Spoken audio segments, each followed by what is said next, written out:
quick turnaround. Can't believe the end of the season is actually here. Get to finish on the road, 2 places that I've never been in the Sun Belt. So excited to visit Monroe and Texas State, and hopefully finish the season out strong and continue just with the path that we've been on of keeping our focus on getting better, day by day, and not getting too caught up in the numbers of win streaks, standings, meanings for a win, seeding, that kind of stuff, even though it's certainly there. But, keeping our guys focused. And I was just really pleased with the week that we had. Thought we did just some terrific things, especially defensively.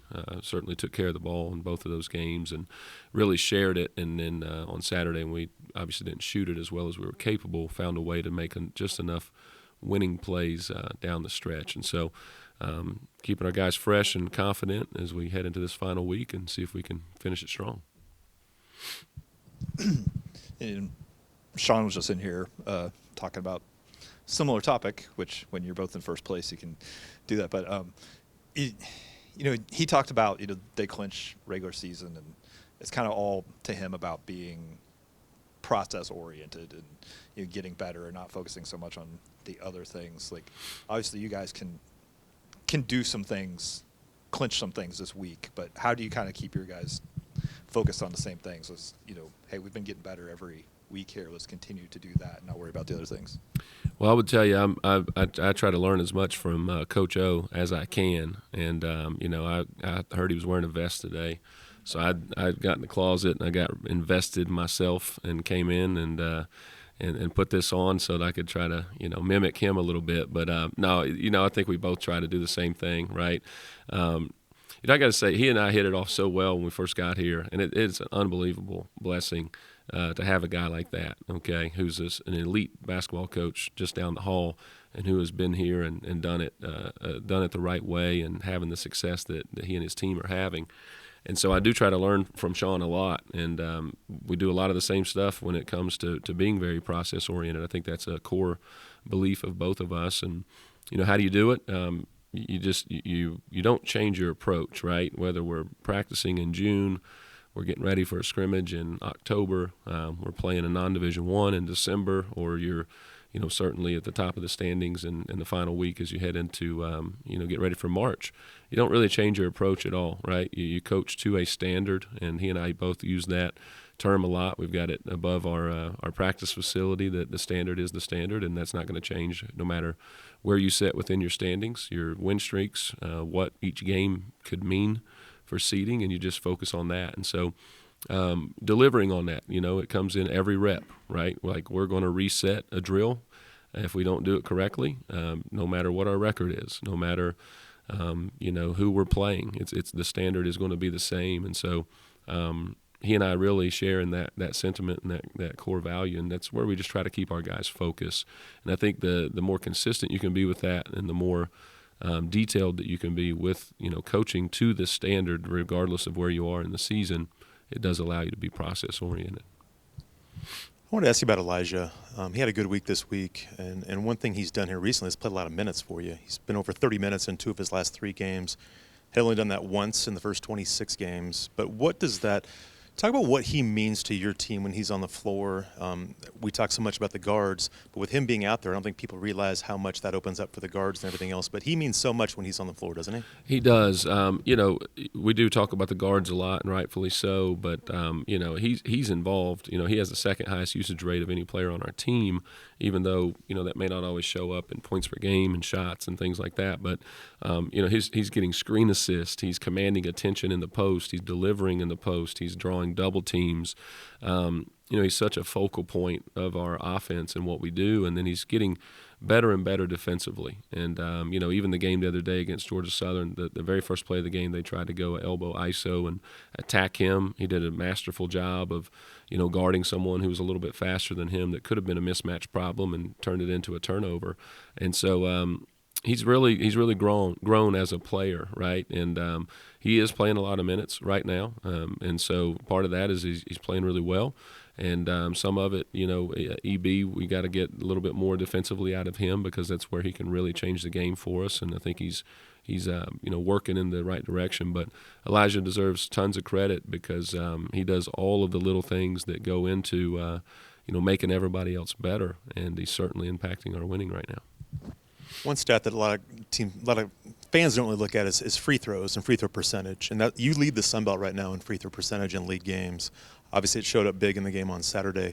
That's been a big number for you guys because with your guards being able to shoot the ball, Elijah shooting the ball well from the foul line, that's been a big number for you guys. It has, and it's helped us finish some close games, right? We've been in a ton of those. I think we've had one 20-point win on the year. It was last week, and so we've had a ton of games that have come down to a couple possessions where we've got to get a stop, or we've got to inbound the ball against the press, and we got to get fouled and finish it.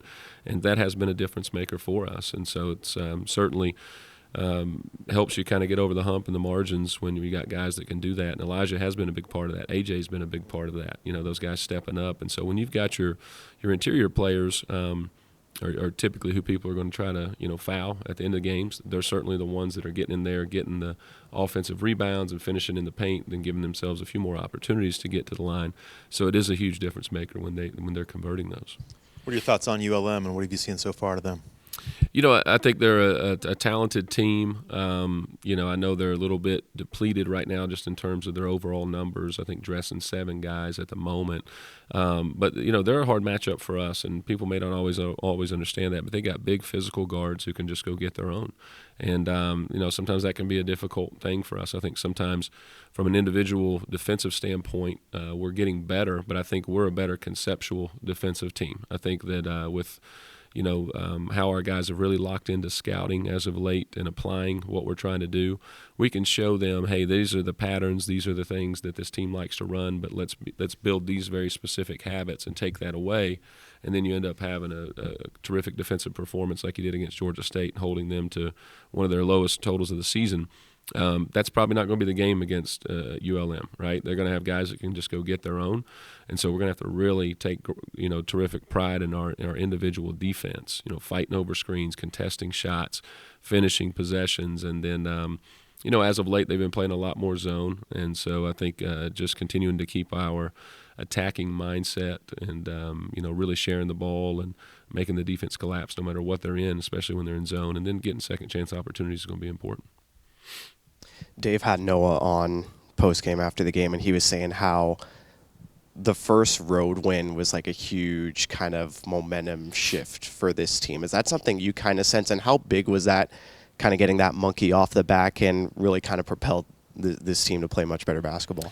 Yeah, it feels like it was forever ago, but I do remember it, specifically at ODU. Obviously a rivalry game. There was a lot going into that, a lot at stake, and we had not played well. I think we had just came off a kind of a heartbreaking loss here at home against App State, if I'm not mistaken. So it meant a lot for us because it was the first time all year that we had really kind of just brought this terrific energy, generated our own energy from the bench, from the staff, from everybody that was needed throughout the year up to that point that we had kind of fallen short with.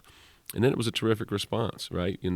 Big game, lots of things going into that, right, with the Royal rivalry, coming off a loss, and so we were at kind of a pivotal point in the season right there. And so for us to get that win and it be the very first one, I think it has kind of propelled us, to the point where we are right now. Where do you feel like this team can still get better? What do you got? Where are areas you guys are focusing on that you feel like you can still grow and improve? We've got to rebound the ball. That's been probably my biggest disappointment with our team as of late. I think we've grown so much offensively. We're doing some terrific things conceptually on both sides of the ball. Our first shot defense has been really good. I think we've cleaned up a lot of our transition defense that was an issue a few weeks ago. But we've got to do a better job of finishing possessions. We had to really address it a little over a week ago. Our offensive rebounding numbers, by the way that we grade them as a staff, was not great.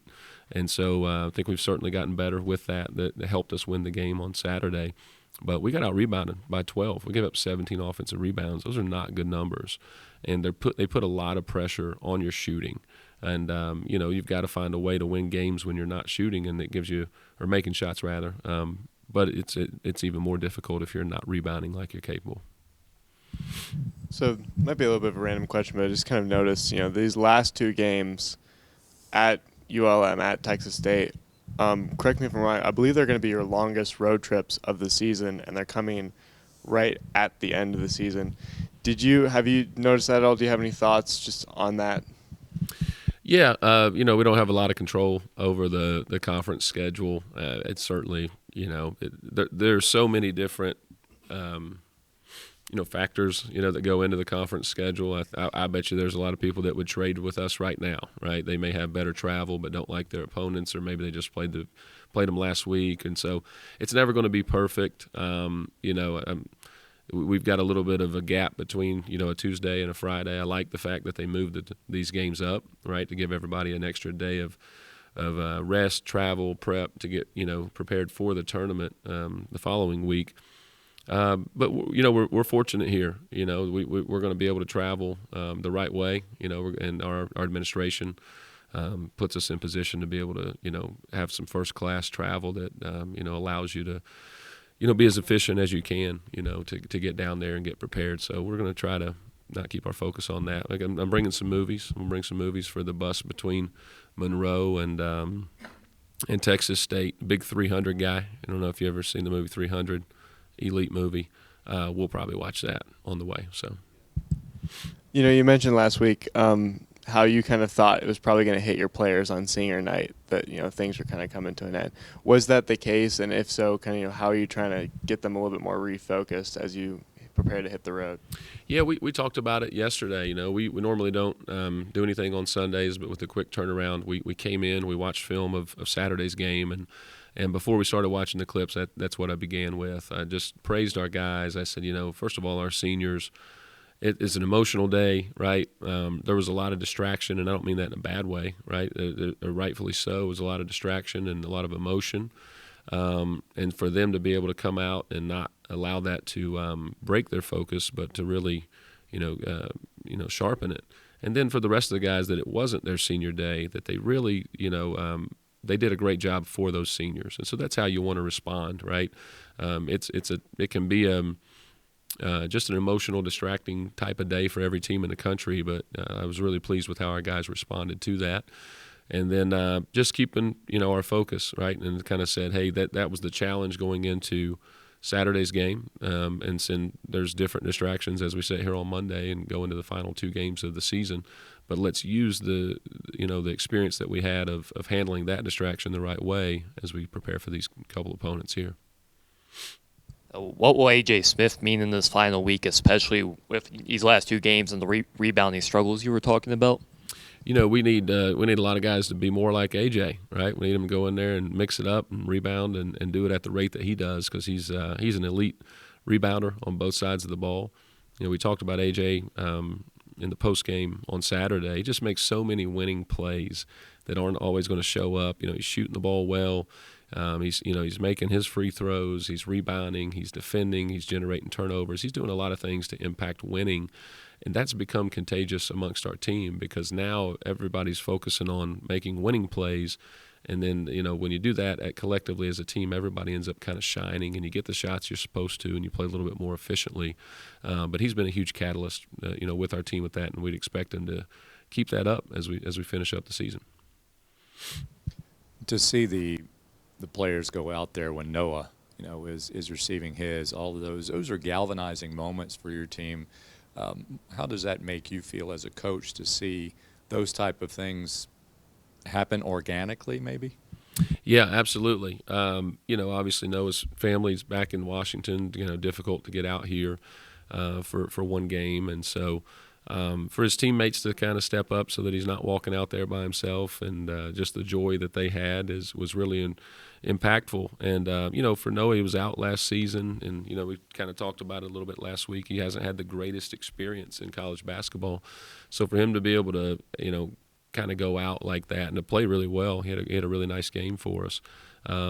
It speaks a lot, to our team, and it speaks a lot to Noah and what he means to our team beyond this stat sheet right here.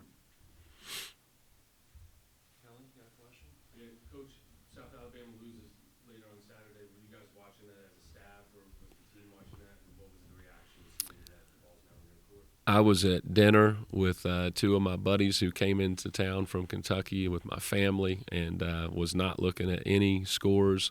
I was enjoying an awesome meal and some fellowship with some friends, and my wife and my son, they were keeping up with it, and they know that I don't want to know about that stuff. So under the table, they were like, yes, kind of doing that. But, we don't pay attention to it, to be honest with you. I have not asked the guys if they watched it, any of that stuff. I wish I had a more fun answer for you, but I was crushing some dinner. It was terrific, too. It was really good.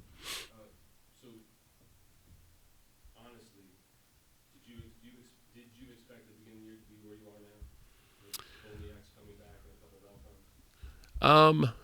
When I first got the job, no. I mean, we couldn't have even practiced, right? We didn't even have enough guys to even run a play. But no, once we started, getting our feet set here and realizing just how special this place is, and once the dominoes began to fall into place with the players and we got them here in June, I always felt like we were going to have our chances. I told everybody that would ask, I said, we're going to be good. How soon? I don't know. It's going to take time. And with the schedule that we had, the non-conference schedule, I knew that it could, take a little longer by the record standards than people would think. But I always felt like we had a really good team. But we didn't talk about this, right? We don't talk about it now. We just try to focus on the process and getting better. So, thanks. This guy, he'll just cut you off in a heartbeat. Golly, buddy.